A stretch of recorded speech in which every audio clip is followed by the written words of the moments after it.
સમજવા જેવી વાત કહું છું. શ્રુતિમાં એમ કહ્યું છે જે અંતે યામતી સા ગતિ, એવી રીતે કહ્યું છે જે અંતકાળે ભગવાનને વિશે મતિ રહે તો ગતિ થાય અને ન રહે તો ન થાય, એવો એ શ્રુતિનો અર્થ ભાસે છે. ત્યારે જે ભક્તિ કરી હોય ઘણા વર્ષ સુધી, તેનો શો વિશેષ છે?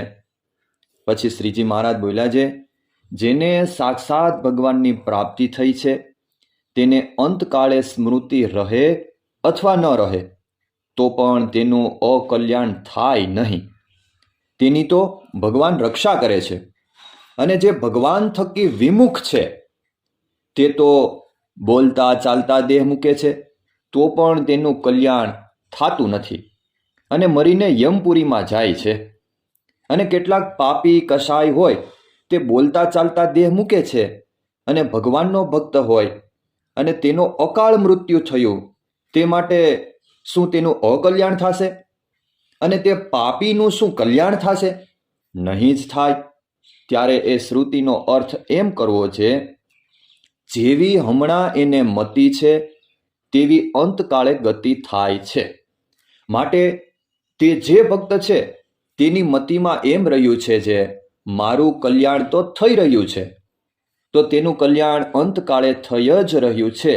અને જેને સંતની પ્રાપ્તિ નથી થઈ અને ભગવાનના સ્વરૂપની પણ પ્રાપ્તિ નથી થઈ, તેની મતિમાં તો એમ વર્તે છે જે હું અજ્ઞાની છું અને મારું કલ્યાણ નહીં થાય.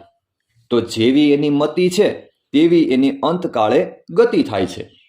અને જે ભગવાનના દાસ થયા છે તેને તો કાંઈ કરવું રહ્યું નથી.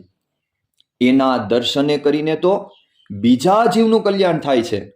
તો એનું કલ્યાણ થાય એમાં તે શું કહેવું? પણ ભગવાનનું દાસપણું આવવું તે ઘણું કઠણ છે. કેમ છે? ભગવાનના દાસ હોય તેના તો એ લક્ષણ છે જે દેહને મિથ્યા જાણે અને પોતાના આત્માને સત્ય જાણે અને પોતાના જે સ્વામી તેને ભોગવ્યાના જે પદાર્થ તેને પોતે ભોગવવાને અર્થે ઈચ્છે જ નહીં અને પોતાના સ્વામીનું ગમતું મૂકીને બીજું આચરણ કરે જ નહીં, એવો હોય તે હરિનો દાસ કહેવાય. અને જે હરિનો દાસ હોય ને દેહ રૂપે વર્તે તે તો પ્રાકૃત કે સામાન્ય ભક્ત કહેવાય.